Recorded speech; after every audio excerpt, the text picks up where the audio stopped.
Hey everyone, welcome to the Do the Thing podcast. This is your host, Stacey Lauren. Well, you guys, I'm so excited because, as you know, when I do the thing, I get to meet the most extraordinary people along the way. And my next guest is the actual perfect picture of how your life can change when you are in the right room with the right people. At the same time, I went to Eileen Wilder's event, one of my mentors, and actually I got to speak there. And his business partner had come up to me after asking me questions, and that later led me to meet him. And he produces movies, he's writer, director, all these things. And long story short, we'll get into it in the interview, but we ended up now, me, him, and his business partner, Christina, are all starting a movie studio together. And we're going to be creating the most impactful movies on the planet. And the way that we're going to be crowdfunding them is going to be revolutionary. So our lives literally changed in the last month because we were in the room with people with a shared goal. And anyway, I can't wait for you guys to meet George Makrinos. He has done so many extraordinary things. He's done work with Spike Lee. You'll get to hear it all in this interview. And I am welcoming my guest, George. Hey, George. Hey, everyone. Hey, Stacey. Thanks for having me. Yeah, I should say my guest and new business partner. That's right. Congrats to us. I'm really excited. I can honestly say I'm more excited about this than anything else I've done because we're doing the thing at a scale that I've never done before with this. And I'm really excited, really excited. And it's also the speed of it too, right? We don't have to, I think you said this the other day, which I actually resonate with a lot. It's like, we don't have to wait for anyone to say yes. We're just, as you say, greenlighting ourselves and not waiting for opportunity, creating. We're mixing our our messages. It's so good. It all means the same thing though, right? It's like, it's we're empowering ourselves. We're not waiting for someone else to empower us. Yes. Well, I'd love to start off and let's have you share your story. I'm so excited to dive into this. And I want the listeners to really also understand the deep story work method that you've created for the last 20 years, have spent time on, because that's going to change the way people look at therapy, their story, their everything. So let's get all into it. Sure. Okay. So my background is actually in architecture, art and architecture. It's not in storytelling per se, but I mean, it all came together with deep story work. Structure and story came together there. I would say that my earliest foray into storytelling was college. I went to Cooper Union in New York, which is like a free tuition paid undergraduate degree. It was started with an endowment in like the mid 1800s by Peter Cooper. So that was an amazing sort of start to my journey in the arts. And I would say like making a contribution to society was there because Peter Cooper meant that. Like he meant, take your skills and make sure that they help the most amount of people. Wow. That was his thing. So he invented a number of things, one of which was like a coupler for locomotives. And he was doing that in the mid 1800s. And then that led to the Cooper Union for the Advancement of Science and Art. So that was my undergrad degree. And the grad degree, I went to Columbia for architecture grad here in New York. I studied architecture there, but I was in a lot of film courses. And while I was there, I met Spike Lee because I was doing a lot of producing downtown and also in Brooklyn. And so I met Spike Lee and I was invited by Spike Lee into his masterclass in film at NYU, did that, which was the most amazing experience ever. I was on set with Spike for the entire shoot of a feature film that we raised money through crowdfunding for. And then because we sort of had a connection, he asked me, "What's your story?" And I said that part of my background is in construction. My family has a construction business. We founded a construction business and I was working it at the time. Part of my background is I would renovate New York City parks, underserved areas in Brooklyn and elsewhere. And so he loved that about me. And then we sort of hit it off. And then I was in the edit bay for his documentaries. I was, like I said, in his class, produced a movie together. That was incredible. So then after that, I had a great idea for I want to take the Oz books that were written 100 years ago and turn them into a Lord of the Rings style franchise. So I adapted them into what became known as Ages of Oz. And that was a book series that I published initially with Scholastic. So I was working with the editor of The Hunger Games and Harry Potter at Scholastic. So that was incredible. So going from Spike Lee to The editor at Scholastic for Hunger Games and Harry Potter was crazy. It was like amazing, learned so much about story there, and also approaching it from a very structural point of view. Yeah. And so developed that book series. And then as a result of that book series, I pitched to Warner Brothers.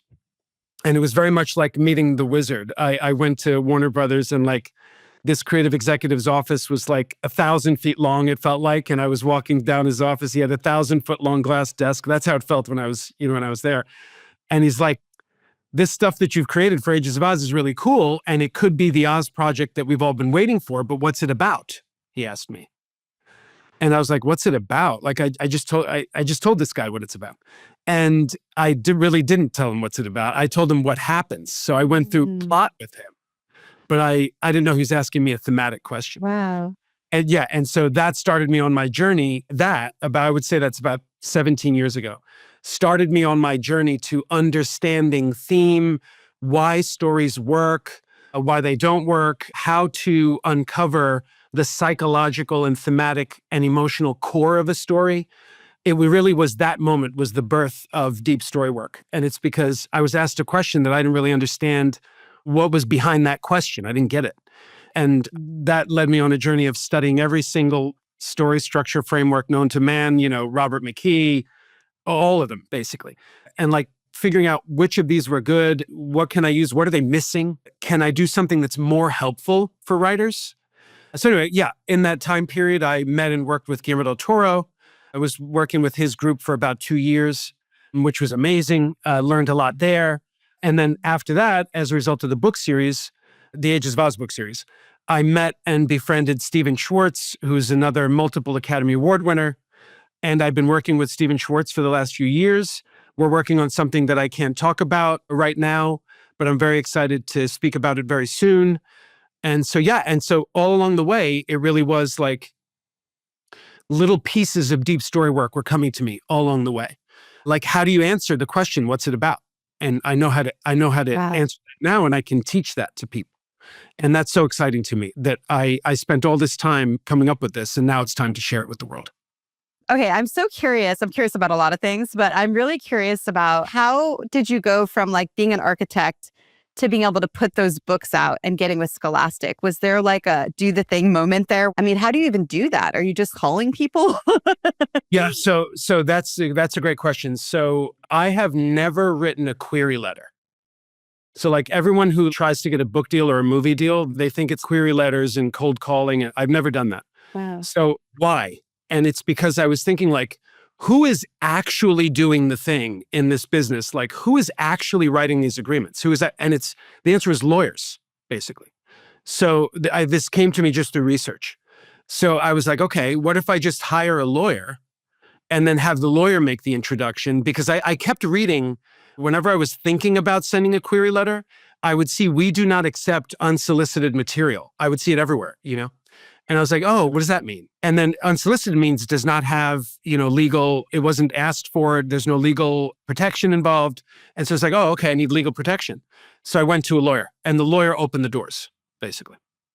Wow. Yeah. I love that. It's so brilliant, right? Where you're just like, okay, you're taking that 10,000-foot view, and then you're able to see who's doing it. So then you just sped up and accelerated the whole process. How do you even do that? Is that a life skill that you've built up where you've done that before? I think that I'm very entrepreneurial. So my parents founded a construction company, like I think it was like 1980. And I was working in it from the time I was 14, as soon as I got my working papers. So I always viewed everything in life, including the creative arts, as something that I could approach entrepreneurially. And not like I need to ask someone else for permission. It's something that I viewed as, this is something that I'm creating, that I can steer this thing.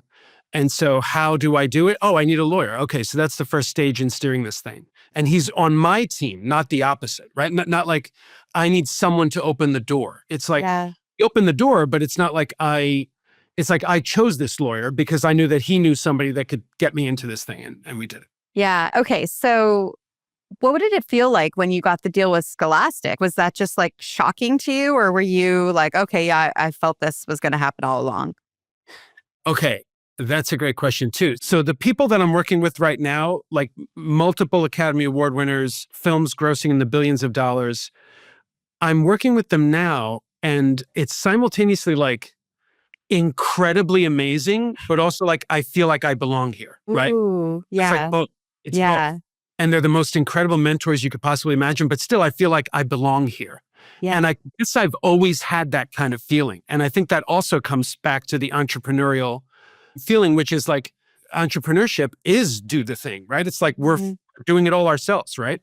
So I guess, I don't know if this answers your question, but I always felt like I belonged, but also I was amazed that I'm there at the same time. If that makes any sense whatsoever, I hope. Yeah, it does. It's almost like you have had this drive inside of you that knew that this was what you were meant to do, right? And so even though it's still shocking that it's happening, right? It's like the common goal, going back to that. There's this common goal that you have with them. So there's that connection and the camaraderie immediately. And that's where the belonging comes from.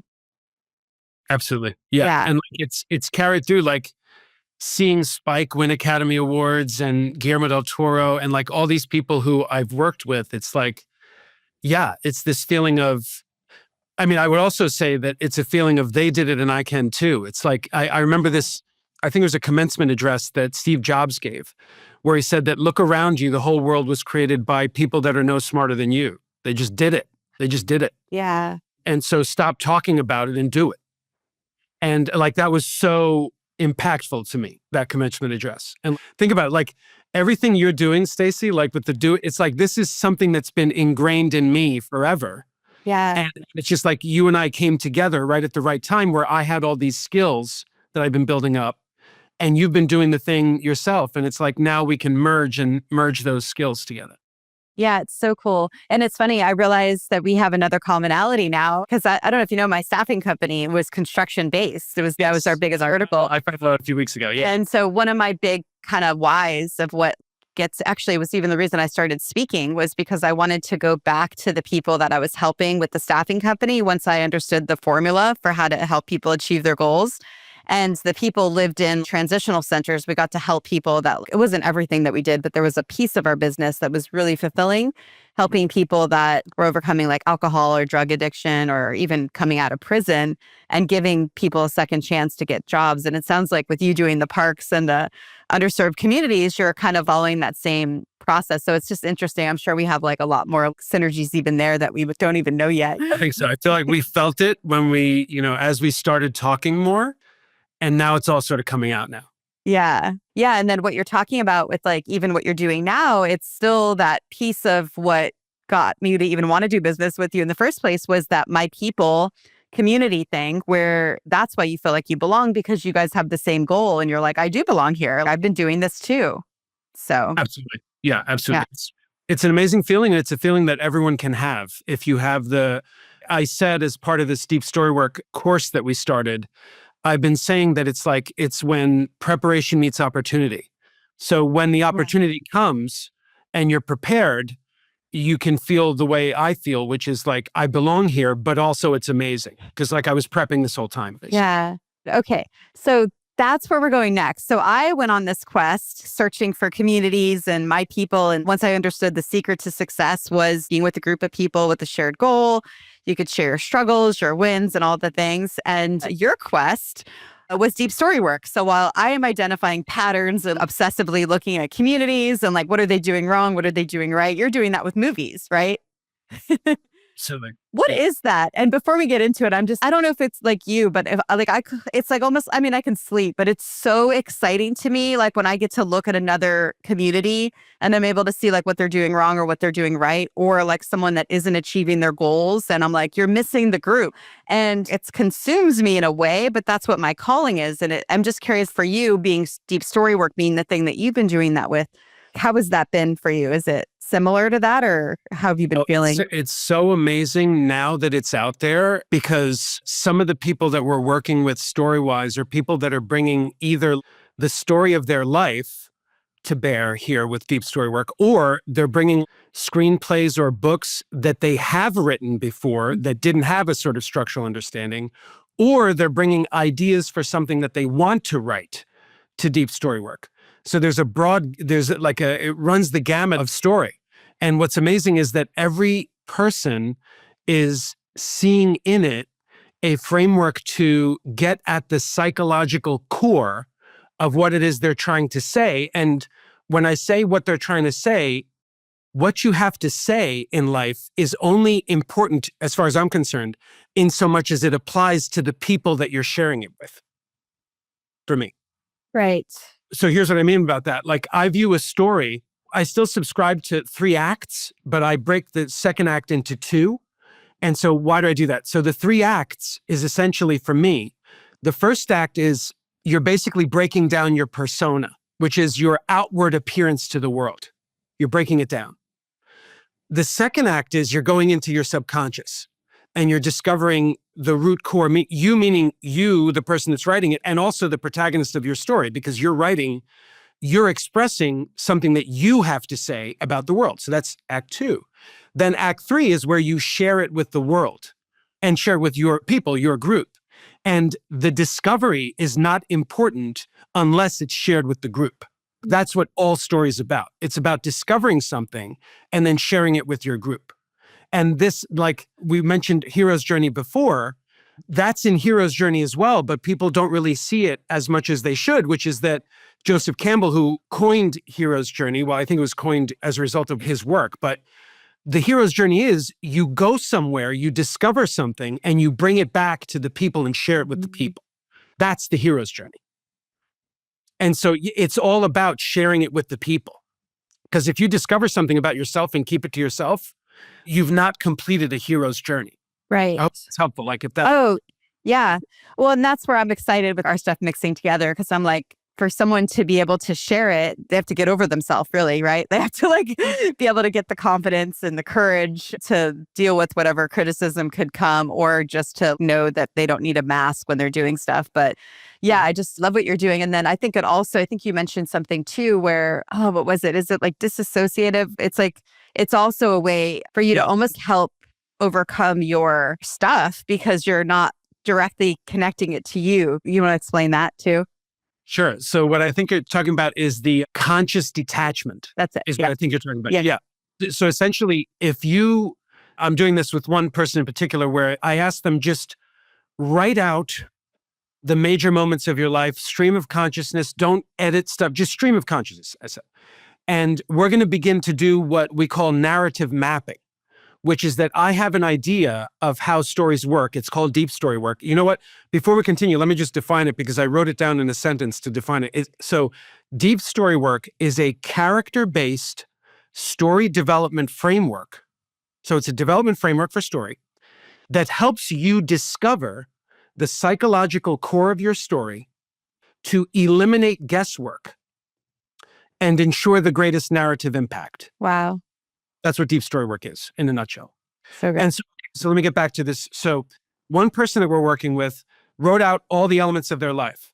And what we're doing right now is we're doing a narrative mapping. So we're taking those elements and we're mapping them to moments in the deep story work framework where this person can practice a conscious detachment. So in other words, oh yeah, that was the all is lost moment of my life, considering this particular story we're telling about my life, which happens to be her entrepreneurial story. Anyway, so is this making sense? It totally is. Yeah. No, we're mapping the elements of your life to this narrative framework, which allows you to view these moments sort of detached. But once again, it's a conscious detachment because you're seeing the arc. You're not like, oh, I don't know how this stuff fits together. You can see it now.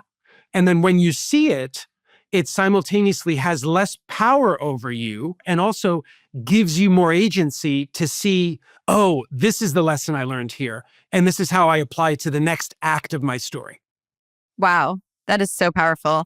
Yeah. It's almost like it's chapters in a book in a way. And you're able to read it and not say oh, I wish I didn't do that. Or I wish I blank, blank, blank would have done this differently. No, you're like, what lesson did you learn? And then how can you look at it differently through that? And one moment in particular, I would say that this actually came from a moment in my life where I was doing some work that I didn't find particularly rewarding. And I made choices that ended up making it so that I couldn't do that work anymore. And then as it was happening, I was thinking to myself, oh my gosh, this has to happen right now so that I'll be freed up from this so that I can focus on deep story work. Mhm. And in a normal situation, I would have been like, oh my gosh, this is terrible.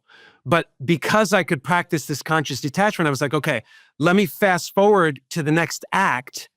And what is happening now that's going to make it so that that next act makes more sense?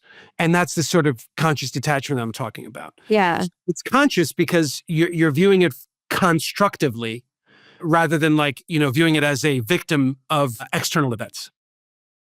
Who was the one that you had pitched to again when you didn't understand the question? Oh, he was at the time, I might be wrong. I think he was vice president of production at the time. He's since higher up now.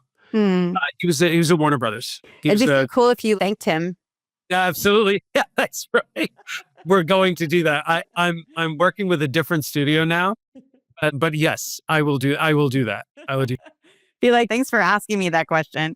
Because now in case you guys don't remember, this whole deep story work was stemmed from somebody basically asking George, what is this story about? And when he answered the question, it wasn't the answer that he wanted. So he was like, what is this question? Yeah. So some people would have just let it go, right? And you didn't understand what the question was and you would have moved on. What do you think had it in you that had you say no, I want to figure this out? Yeah, I think that comes from childhood where I would say that my probably top 3 values for me is curiosity.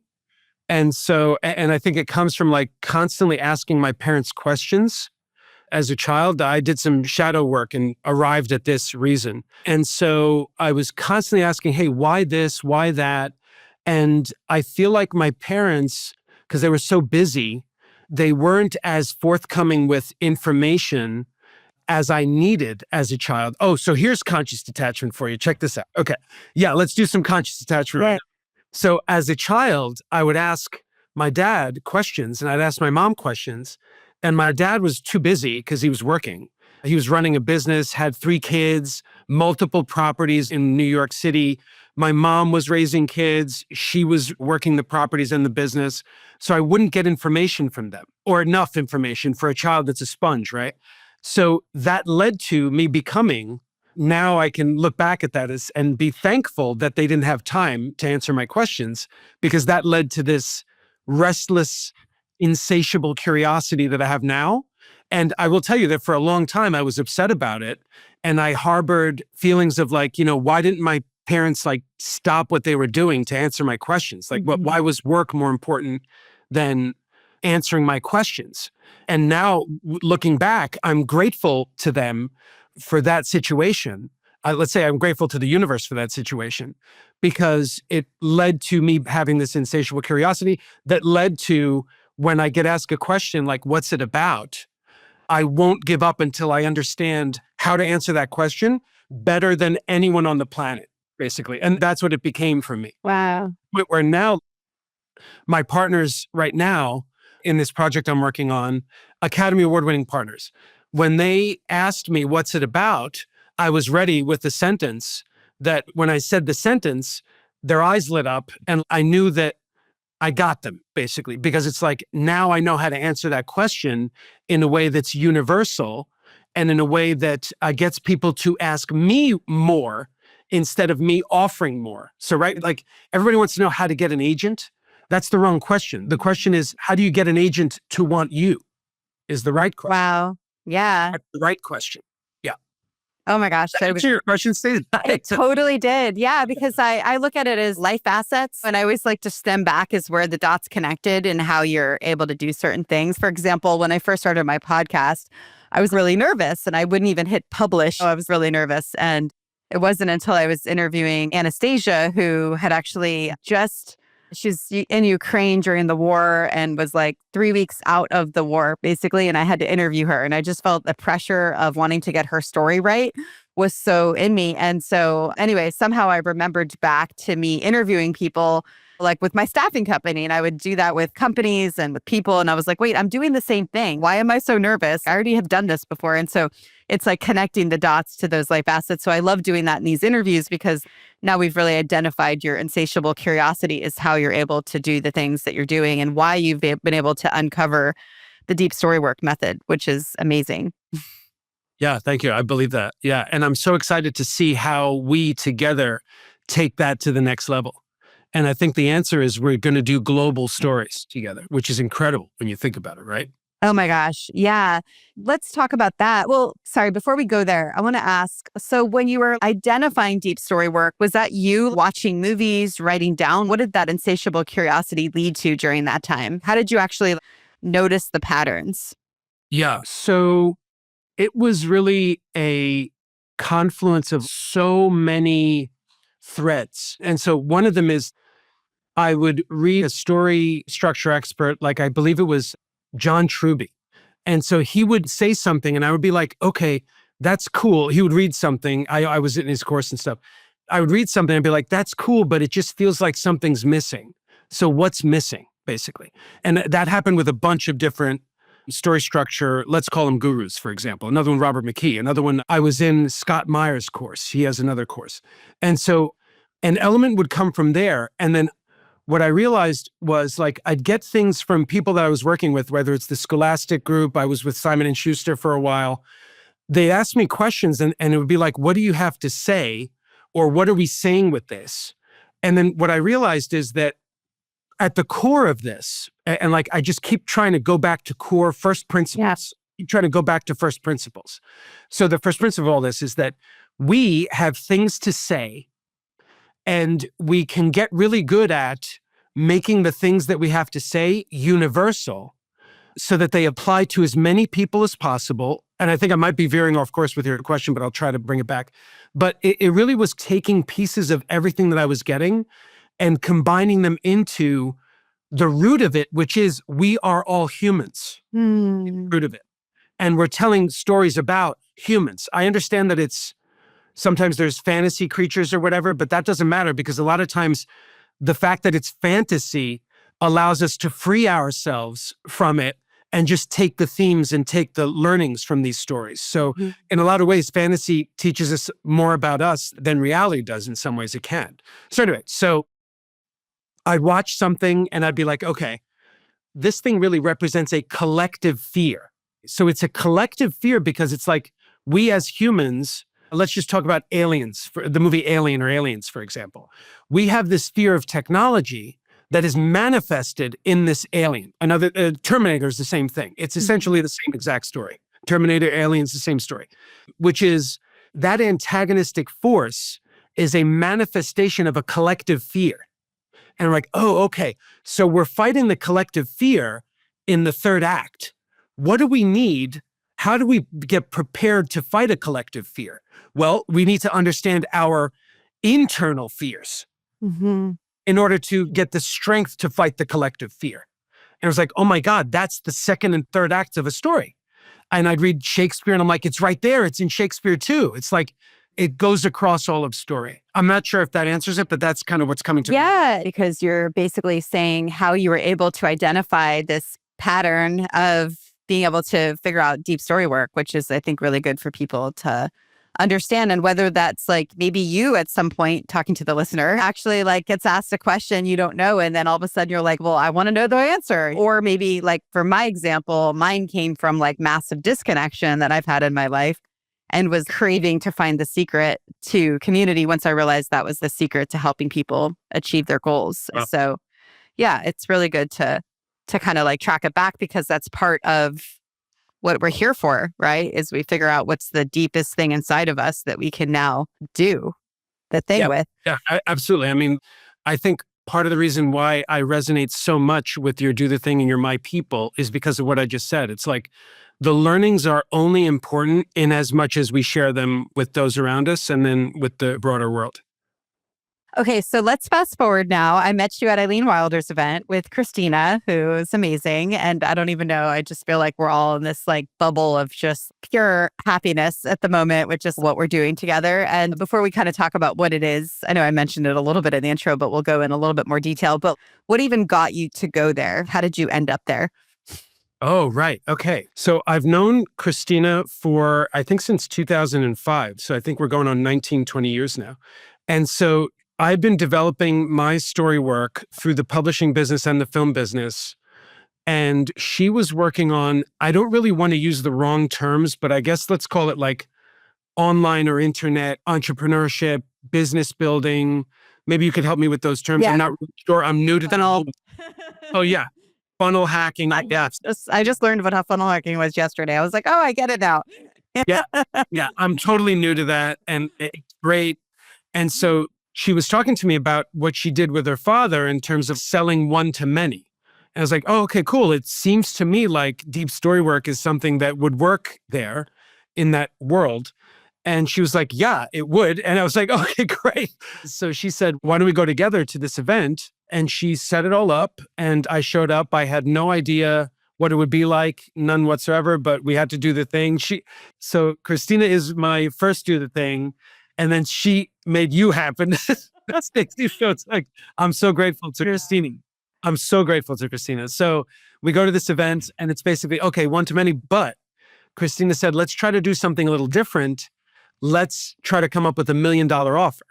And we did on the spot, and it ended up, I had to rack my brain, which was easy because I do it all the time, which is basically, what's the best case scenario for us? The best case scenario. It's that, don't think about what's like a good scenario. It's what's the best scenario, we were thinking. Because like, why not, right? Why not? So we came up with this idea of a studio where we work with entrepreneurs and innovators and people with big ideas. And we create a studio, and then we amplify their impact through these films that we're going to create with this studio. And because I've seen the inner workings of the film business from the micro budget scale all the way up to the mega budget scale, where the movie that my partners right now are, it's like, if not the biggest movie in the world, it's one of the top 3 or whatever. I've seen every single rung of those scales. And so it's like, what I'm noticing is that it's just money is the thing that can get you from the bottom scale to the top scale. That's really all it is. I mean, listen, your story has to be great as well. It has to be great. It has to be great. But so like, let's say that's a given with deep story work, for example. Then the only thing you need is money, excuse me. So we pitched this $1 million thing and we got a lot of great feedback. And then that's where we met you, Stacey, which was very fortunate. Yeah, and it's so funny. I'm just realizing this now so I spoke at the event, which was cool. I got to show what my people party was. It was actually like a live demonstration of it. And then Christina came up to me after to ask me more about it. And that's when our story kind of started, which was crazy. What even happened during that 3 weeks? No one knows. But what's so cool is I almost didn't go to the event because I was training to be an auctioneer right before then. So I flew from Arizona to Texas. And the only reason why I went was because I was speaking. I would have gone because I loved going, but it was just, I had so much else going on at that time. And so anyway, the point was I went. But then think about it. If Christina we were sitting at different areas. If Christina never came up to me after, like, I don't know if I ever would have met you guys, right? Or I could have not gone and I wouldn't have met you guys. So I just think it's so important for people to know how important it is for you to talk to people, because we're here now because of that moment of her coming up and saying something. And then I got activated. I'm like, oh, let's go live. And then all of a sudden we went live. We had my people party, and then you ended up being my VIP day client, which I think it's more a VIP experience because we ended up playing together for a few weeks, and we got deep story work out where people were really excited about it, joined the program. Then we figured out who your kind of like ideal person was from a higher level, and then we had someone else join there. And then I don't know if you want to add anything to that before I go on to the next thing. Just that I'm so excited because for me, even though I do the writing, producing, the majority of the time in the film business really is you're honing the writing, you're figuring out what's it about. It's very individual. The shooting is like super intense over a few days. If it's a micro budget, it's over a few days. or it's over with respect to these giant movies, could be 18 months, but super intense, but like the majority of the time is individual. And so I sort of got into that brain space of the majority of time is individual. And what you're bringing to this is that even that individual time can be and should be group time. And I love that. That's something that is so new to me, because just the other day, I'll add this, that we were trying to come up with some names for the studio. And it's like, and how would I do that? How would George do that in his normal world? He would sit online, type in synonyms, spend hours by myself trying to figure out the title. And then Stacey's like, no, let's just do it in the group. And I was like, okay. And then we just came up with the names together with the group. The group gave us some ideas, and then we were done. We were done. And it was like, it's such a feedback loop, a positive feedback loop, that like, it makes me want to do that more, which is what we are doing with Deep Story Work. Yeah. We're doing these stories in groups, which is amazing. My people. Yeah. Yeah, I love that. I love that you just said my people groups. Thank you. So yeah, then what happened was we ended up talking to one of the first movies that are being created, Tammy from Saddles and Service, and Sean Kelly, who's a celebrity auctioneer. He was on Storage Hunters and just is amazing. He's the one I'm training under. He connected us to Tammy, which I'm really grateful for, because then as soon as we were on Zoom with her, I don't even know what happened, because at this point I'm done. I didn't need to be involved anymore, but somehow I was like, let's go on Saturday. It was Wednesday. And we all were like, okay, let's go.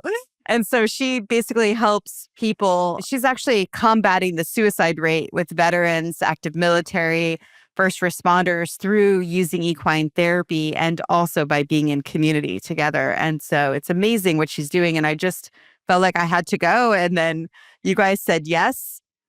We went. We had the most ridiculously unbelievable day where I got to see this work that I've been doing for the last 2 years in living form. And there was something about that just like, not something. I mean, obviously I know what moved me is I started to understand even more through the horse how to get people to meet people where they are, where sometimes you just don't even have to have the words. You could be a horse.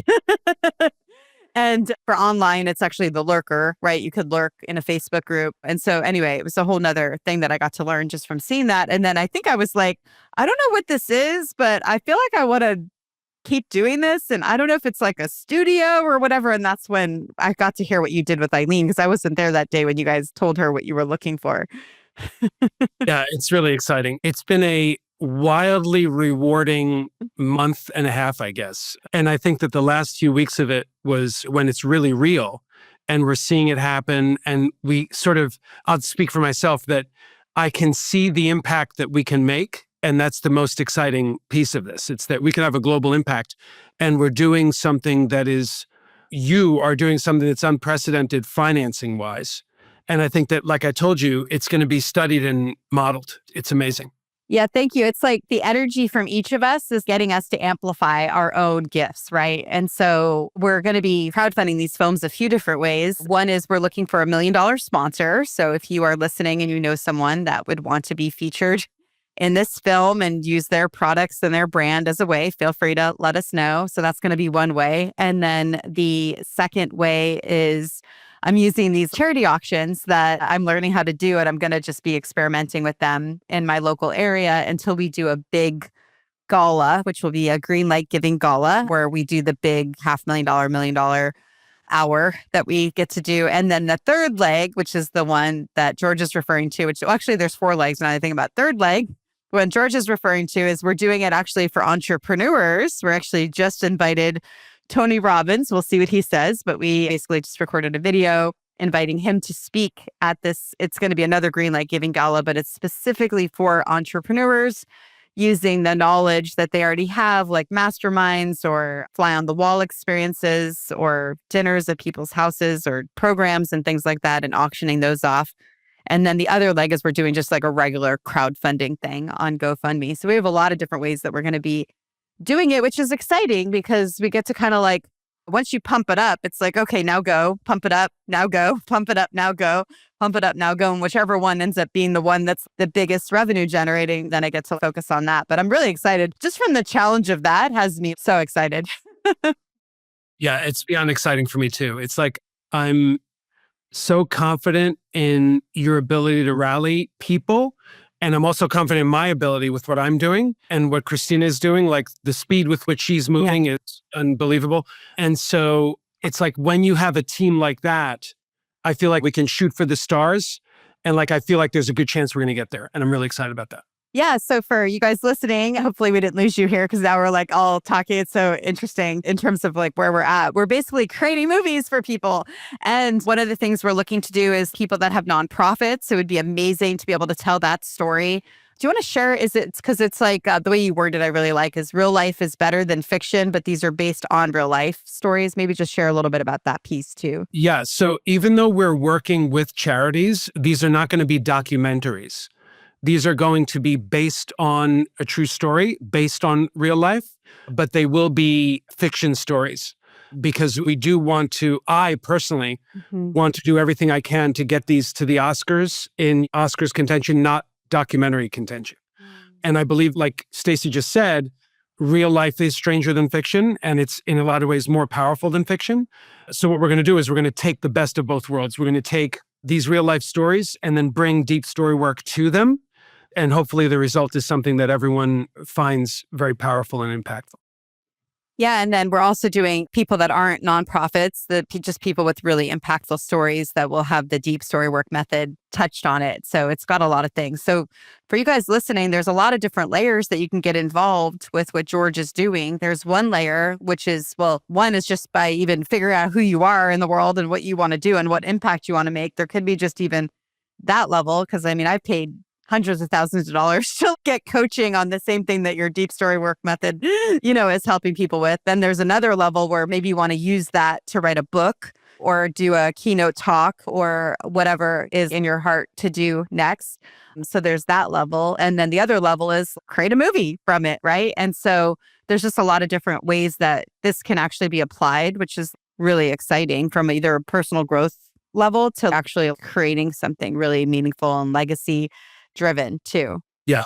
The possibilities are really incredible. When you get at the psychological core of the story, you basically will understand your story better than you've ever understood it.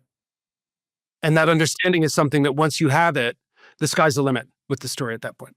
All right, George, the time is here. What is your number one piece of advice for people on doing the thing? Yeah.